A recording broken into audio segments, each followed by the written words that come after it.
Christmas Day in 2015, I opened a present from my parents and found Game Maker Language, an in-depth guide inside. Woo! Boy oh boy, I had waited for this day. I flipped that bad boy open and got work learning. Objects, events, actions, pathfinding. Look at this. Benjamin's outside. I don't know why he's outside. With the book, and he's showing it off. This book was pure knowledge to my little puny brain at the time, and boy did I sure gobble it up. This book was the start of my game development journey 9 years ago, and I've tried to finish at least one game jam every year since then. I've been through so many different usernames for my games, it's kind of embarrassing.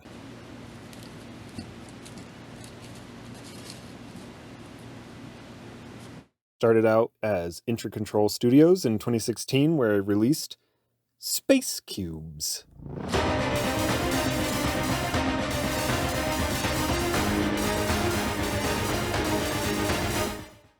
No more updates. This is terrible news. This poor game lost forever. Can you believe this guy? That's embarrassing. Oh, come on, get out of here. Anyway, after that, I became Captain Quantum Elephant Man. Jeez, that's embarrassing for that guy. Yeah, who would even name themselves? What a weirdo. What does that even mean? Who? Oh my glob, you're so cute. Smile. All right, buddy. Oh my god, wow. You're just, you know what? Good job right there. You deserve it, you know? That's great. That's great stuff. What was I saying? What did the captain get up to? Ah yes. Sit, my friend, and let me tell you a story. A story that started in April of 2017. It actually starts in February of 2017, but that's a secret. We're not there yet. Trust me. The captain started off strong with a really crummy game that he used to learn surfaces. Blank Wall. Never learned how to update them fast enough for it to be worth it, though. On to the next! Later, that same April, we got the first game jam. The captain enters Ludum Dare 38 and blasts through those 3 days and releases Creator. Creator? August rolls around, and you know what that means. Ludum Dare 39, baby! This time we got Mole Mine. Dig till you drop. You're a little cute mole, and you're mining shapes to return to their rightful place. Because artifacts belong in a museum. But make sure your light doesn't go out, or you die! After that, we finally get to talk about February of 2017. Because, wait, I know. This whole time, in the background of all these game jams, the captain was cooking up something. He was working on a game that he would release on Steam, a game for the masses, but it was not meant to be.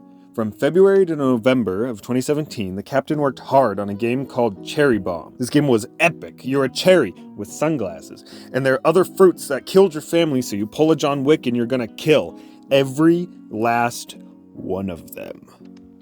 You've got a rocket launcher and you're gonna make those fruits pay, so you hop on your trusty eggplant steed and wreak havoc upon those lowly fruits. Okay. In all honesty, I really like this game idea, and I might come back to it. Look how freaking cute the oranges are! December! Ludum Dare 40 rolls around. Glam, they got 3 of these in a year? That's crazy. This time around, the captain made Pet Watch. Absolutely nothing to write home about. Literally, the captain had to update the game after the jam to make it actually playable, and it still sucked.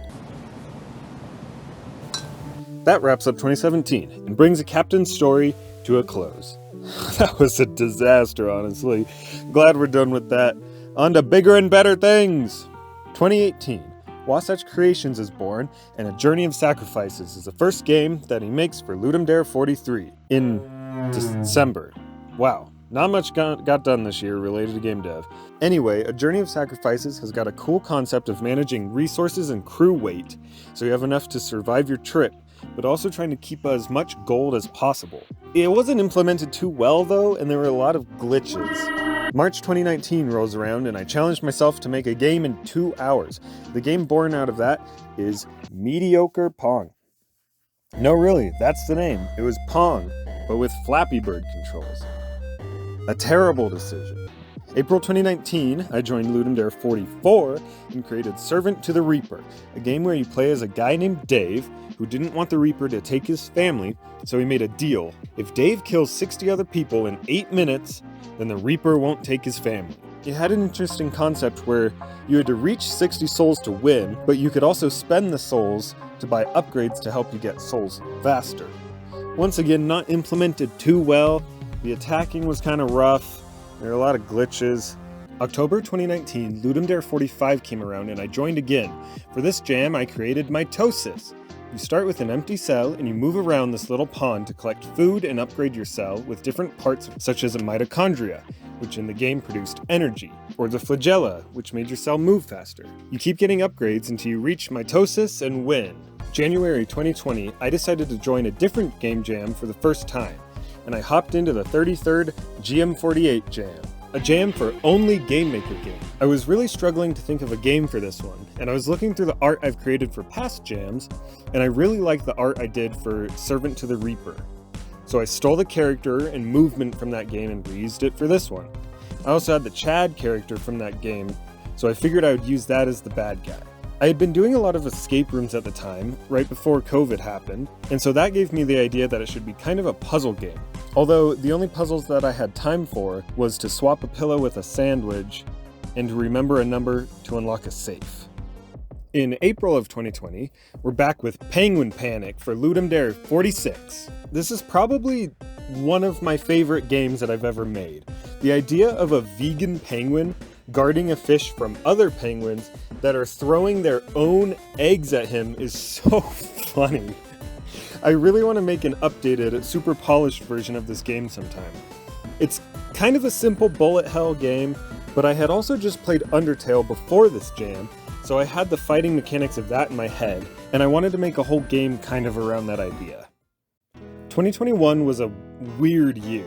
I only released one game, The Underground Hollow, and it's more of a story than a game. You just listen to ASMR me telling you about different little creatures underground, and then you fight a dragon at the end by throwing gnomes at it. It's odd. That one was made for Alakajam 12. Now we're getting to the last two games that I'm most proud of. I released both of these in 2022, and it's Trial by Night and For All the Cheese. These games were released back to back for two different game jams. In March, I joined the #NoticeMe jam that Opera GX hosted. The theme for this jam was, "Then the night changed everything." And you had almost a month to make a game, and the top winners got their games turned into arcade cabinets. That's awesome! I had the idea that you're this wizard trying to build a town in a little area, but you don't know it's cursed until you start building there. So every night you have to protect your town from increasingly difficult monsters. One of my main problems with game jams is I don't want the game to be too easy, but I always end up making it super hard where even I struggle to beat it. I played the game for a little bit and I tried to reach the last night where you fight this dragon, but even I couldn't get to it. So there's no footage of that, I don't think. I am proud of this game though. It was advertised on the front page of GX Games for about a week and gained over 20,000 plays. I have never had a game do that well before. I really wanted to win this jam because I wanted the arcade cabinet, but I didn't end up winning. The other games that did win were amazing though. It's crazy what they got done in a month. I guess I'll have to just turn one of my games into an arcade cabinet myself. I really eventually want to make this cabinet into a custom one for a game I've made and then also be able to switch it to the retro games that are already on it. A month later in April... one sec, let me get that. Ludum Dare 50! I had been playing a lot of Elden Ring around the time of this jam, and I really wanted to make a boss fight game that was just actually impossible. This game was called For All the Cheese, and you're a little warrior mouse that gets accidentally glitched into the final boss of the game. The main goal was to just last as long as possible, and this worked perfectly with the theme of delay the inevitable. The idea for this game was so small and easy that I got to spend a lot of time on the visuals, which got me 21st in graphics. I have never broken 100 in any category before, and I also got 98th overall. I was super proud of this one. That just leaves us with 2023 and now 2024.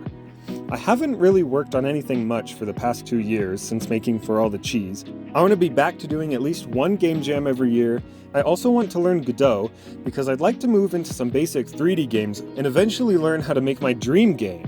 So I'm going to start a 10-game challenge where to learn Godot, I'm going to recreate 10 classic video games in my own style. This is basically SDG Games' 20-game challenge, except I'm only going to go to 10 and then I kind of want to start working on games that aren't just recreations. The first game I'm going to recreate is Pong. I'm switching to Godot from Game Maker, so we'll see how well it goes. I'm just going to try to use the documentation and what I already know to just do it, and we'll see how it goes. Thanks for joining me on my whole confusing backstory, and I'll see you in the next video where I'm going to recreate Pong in my own style. Maybe I'll add some new features and make it a bit more unique. Thanks for watching. Bye-bye.